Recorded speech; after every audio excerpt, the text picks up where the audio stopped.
À un moment donné de notre vie, nous avons tous été confrontés à des pensées négatives qui perturbent constamment notre esprit.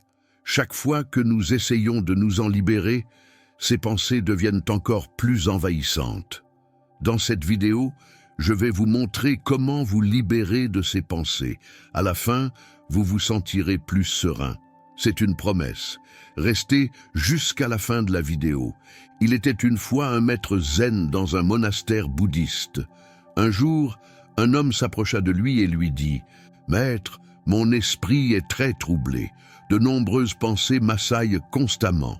S'il vous plaît, donnez-moi un mantra pour réduire les pensées dans mon esprit. » Le maître le regarda et répondit « Mon ami, commence chaque journée par la pratique de la méditation.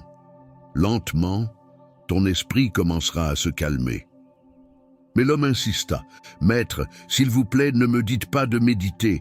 Je n'arrive pas à méditer car, lorsque j'essaie, encore plus de pensées envahissent mon esprit et la plupart de ces pensées sont négatives. » Le maître répondit « Ne t'inquiète pas, cela arrive au début de la méditation.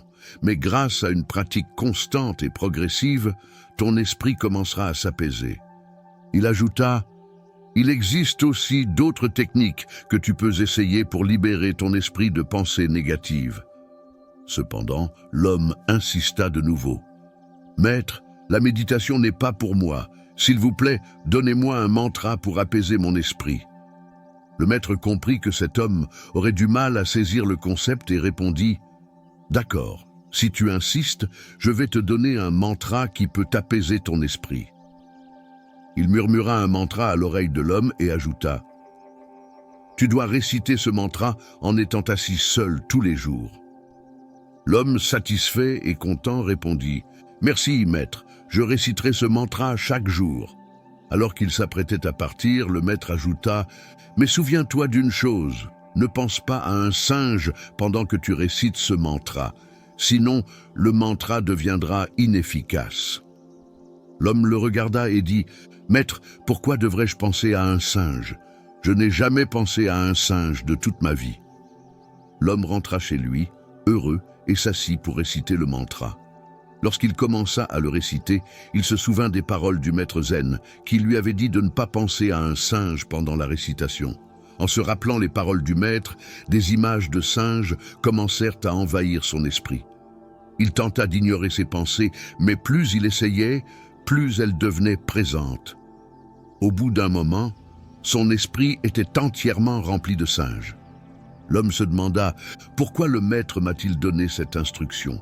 S'il savait que les singes poseraient ce problème, il n'aurait pas dû les mentionner. Aucun autre animal ne vient à mon esprit, seuls les singes restent dans ma tête. » L'homme se leva, se lava, changea de vêtements et retourna s'asseoir pour réciter le mantra. Dès qu'il ferma les yeux, les singes l'assaillirent. Ils étaient partout, et où qu'il regarde, il voyait des singes, même la nuit. Il commença même à voir ses proches sous forme de singes. Le lendemain matin, furieux, il courut voir le maître et lui dit « Maître, quel mantra m'avez-vous donné ? Jusqu'à hier, je n'avais jamais pensé à des singes, et maintenant mon esprit est complètement envahi par eux. Ils ne me laissent même pas respirer.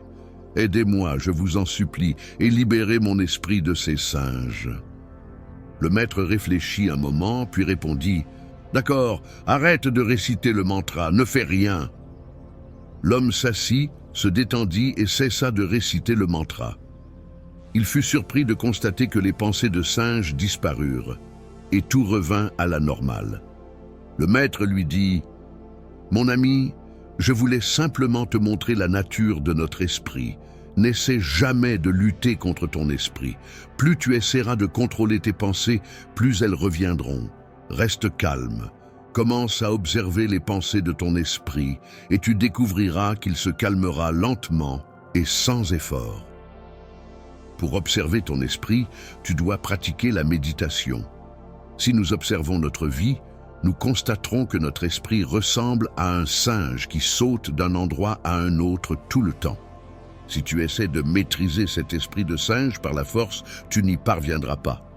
Au contraire, l'effort même pour l'arrêter le rendra plus fort. Cet effort devient une forme d'attention. Lorsque tu essaies d'éviter quelque chose intentionnellement, tu lui prêtes trop d'attention. Ainsi, il n'est pas nécessaire d'arrêter les pensées. Tu dois simplement les observer sans t'y attacher. Dans notre vie quotidienne, nous ne pouvons généralement pas contrôler nos pensées, mais en méditation, c'est possible. C'est pourquoi tu dois pratiquer la méditation pour devenir le témoin de ton esprit. Certaines personnes constatent qu'en commençant à méditer, leurs pensées augmentent. Mais cela est dû au fait que, lorsque nous commençons à méditer, les souvenirs oubliés émergent. C'est comme lorsque tu balayes et que la poussière se répand partout sur les meubles de ta maison. De la même manière, lorsque tu commences à méditer, toute la poussière mentale commence à se dissiper et tu commences à avoir plus de pensées. Mais ne t'inquiète pas. Continue simplement d'observer tes pensées sans t'y attacher et persévère dans ta pratique de la méditation. Peu à peu, toute la poussière de ton esprit disparaîtra. Ton esprit se calmera et tu auras de moins en moins de pensées. Avec une pratique prolongée et constante, tu deviendras le maître de ton esprit. Si cette sagesse t'a touché, c'est peut-être le début d'un merveilleux voyage vers une vie plus paisible et équilibrée. La méditation, comme l'a montré cette histoire, n'est pas simplement un outil pour calmer l'esprit, mais une porte ouverte vers une meilleure compréhension de soi et une véritable sérénité. Si cette philosophie résonne en toi, je t'invite chaleureusement à t'abonner à cette chaîne et à activer la cloche pour ne manquer aucun contenu. Ensemble, nous construirons une communauté où chacun peut apprendre, grandir et trouver des outils pratiques pour enrichir sa vie. Prends un moment pour nous rejoindre dans les commentaires. Partage ce que tu as ressenti en écoutant cette histoire, ce qui t'a marqué, ou pose des questions qui te trottent dans la tête. Chaque commentaire que tu laisses est une pierre précieuse qui enrichit cette communauté. Ici, rien n'est insignifiant, et chaque mot que tu écris trouvera une réponse. C'est une promesse que nous faisons à chaque membre de cette aventure commune. Rappelle-toi, nous sommes tous en quête de sens, de sérénité et d'équilibre. En partageant nos expériences, nos idées et nos réflexions, nous faisons grandir cette lumière collective. Alors, que ce soit une question simple, une réflexion profonde ou un mot d'encouragement pour les autres, n'hésite pas à participer. Tu n'es jamais seul dans ce voyage. Et chaque pas que tu fais inspire quelqu'un d'autre. Merci d'être ici, d'avoir pris le temps de découvrir cette histoire et d'avoir ouvert ton esprit à de nouvelles idées. Ensemble, avançons sur le chemin de la paix intérieure et de la compréhension. Abonne-toi, laisse un like pour soutenir cette initiative et rejoins-nous dans cette belle aventure humaine. Nous nous retrouvons très bientôt pour un nouveau moment d'inspiration, de sagesse et de croissance personnelle.